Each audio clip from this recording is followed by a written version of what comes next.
Khush Raho. I am JVN Dr. Anamika Aherwal, Associate Professor in the Department of Science and Technology at Jayoti Vidyapeeth Women's University, Jaipur. Today I am going to take the lecture on the subject name Computer Applications, and today's session is the fundamentals of the operating system. Okay, so in this session I covered operating systems, major functions, user interface and examples of operating system. Now, what is operating system?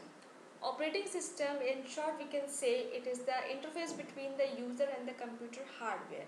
Okay, so this is the most important program that runs on a computer. Now, in this diagram, this shows the user, an application, operating system, and hardware. So, this is the major role of the operating system.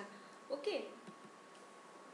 Now you see here this operating system is connected to the applications, disk drives, mouse, printers, keyboards and the monitors.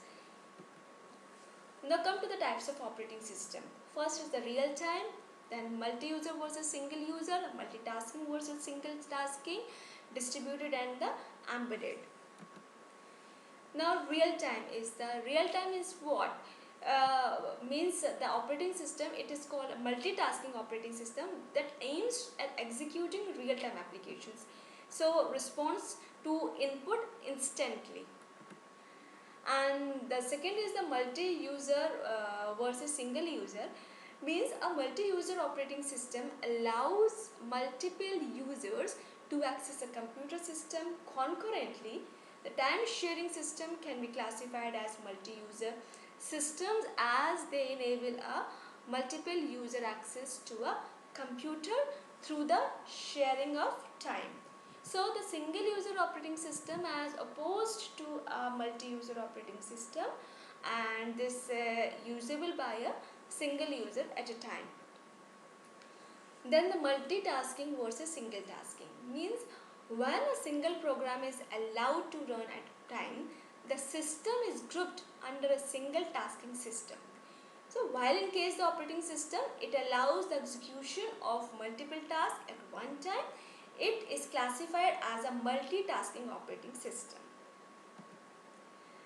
Now another type is the distributed. Distributed means this manages a group of independent computers and makes them appear to be a single computer.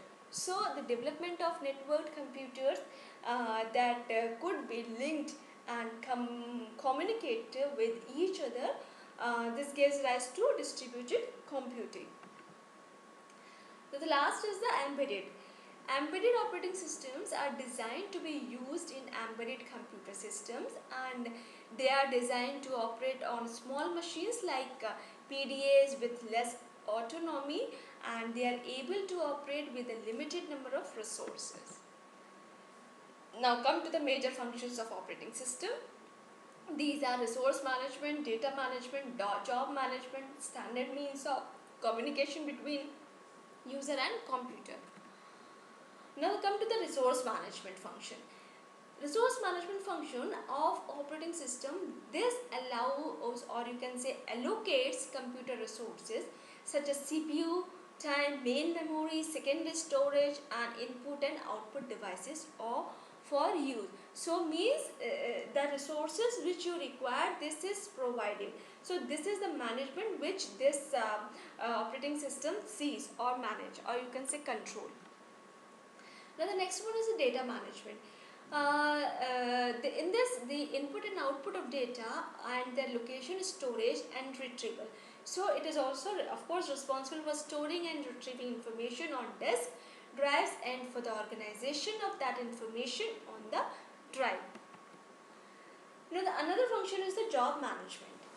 Job management function, this schedules, controls and monitors jobs which is submitted for execution to ensure the most efficient processing. Means there are number of jobs which are in the queue, and this operating system decides which job it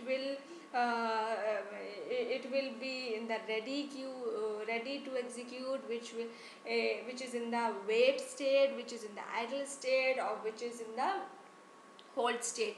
Okay, so there are many states of operating system in which jobs are taking place. So a job is a collection of one or more related programs and their data.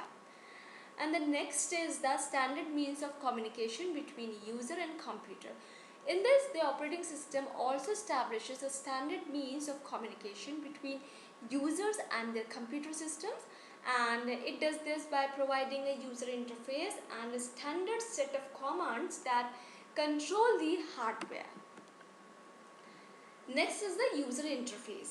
User interface means a program that controls a display for the user and that allows the user to interact with them, with the system. Okay, so the user interface allows the user to communicate with the operating system. So in the operating system there is a user space and the operating system space. So user cannot enter to the operating system usage area, or you can say area simply. Okay, so the user interface provides means of input and output. Input means allowing the user to manipulate a system, and the output allowing the system to indicate the effects of the user's manipulation.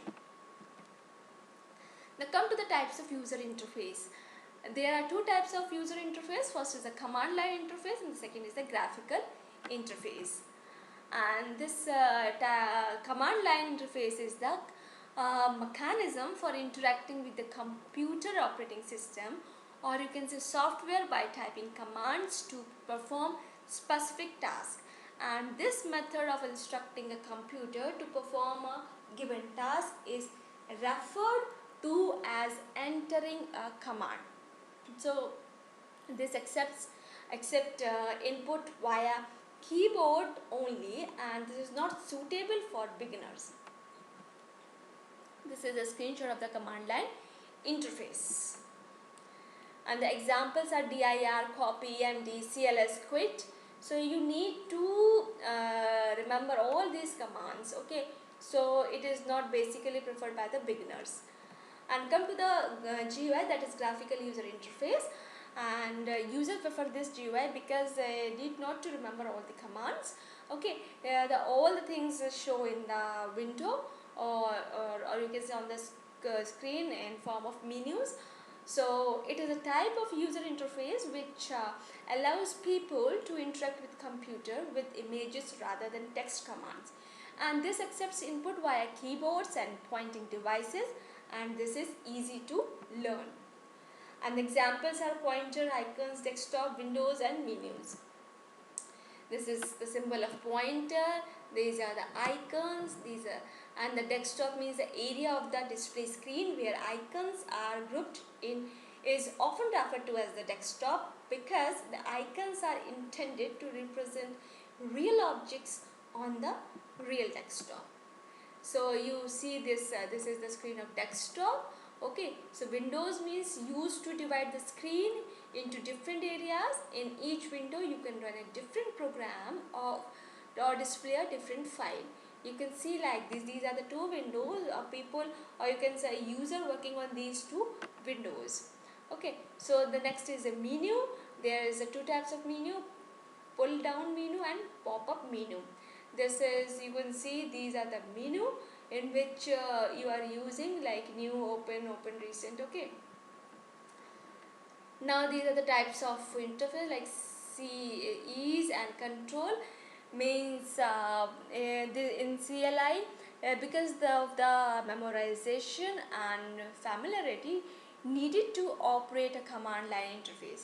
New users have a difficulty time navigating and operating commands like interface, and whereas in GUI, although new users may have a difficult time learning to use the mouse and all GUI features, so most users pick up this interface much easier than as compared to the command line interface.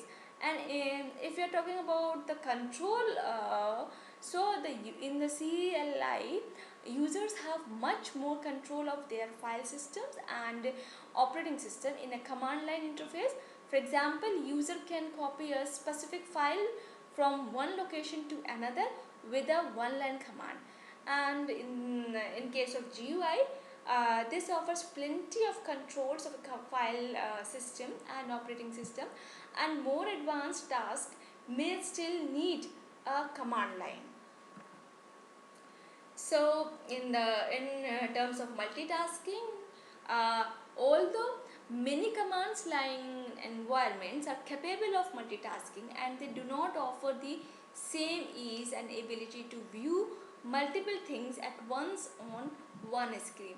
And in GUI, users have windows that enable a user to view, control and manipulate multiple things at once. And of course it is much faster to navigate when compared with a command line. So in terms of speed, if we are talking about CLI, this command line users only need to use their keyboards to navigate a command line interface, and when need to execute a few lines to perform a task. So if we are talking about a GUI, this may be easier to use because of the mouse, and however using a mouse and keyboard to navigate and control your operating system. So this is much slower than someone who is working in the command line. These are the examples of operating systems: MS-DOS, Windows, Mac operating system, Linux, Solaris, Android. And Microsoft DOS means a disk operating system developed by Microsoft, and it does not support multiple users and multitasking.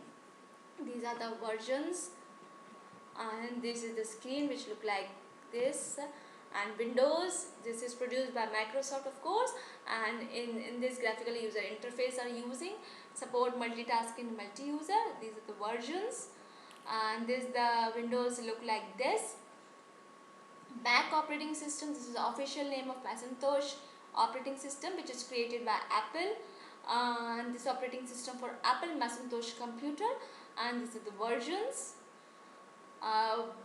This operating system look like this. Now the Linux, a freely distributable open source operating system that runs a number of hardware platforms. So Linux has become an extremely powerful alternative to proprietary operating system. These are the versions of operating system. This Linux system look like this in Windows. And if we are talking about Android, this is a Linux based operating system for mobile devices such as smartphones and tablet computers. And of course it is developed by the Open Handset Alliance led by Google and other companies, and this is a version. The screen is look like this. Now come to the Solaris. This is a Unix operating system which is originally developed by Sun Microsystems, and this Solaris can be installed from physical media or a network for use on a desktop or server. So this is used on server and workstations. These are the versions of Solaris. So this is a screen of Solaris, and this is all about today's session, and thank you so much. This session powered by Digital Version 2.0, Jagati Vidyapeeth Women's University, Jaipur. Hope you are satisfied with my digital session. If you have any query, please mention in comment box. I will resolve it. Thank you.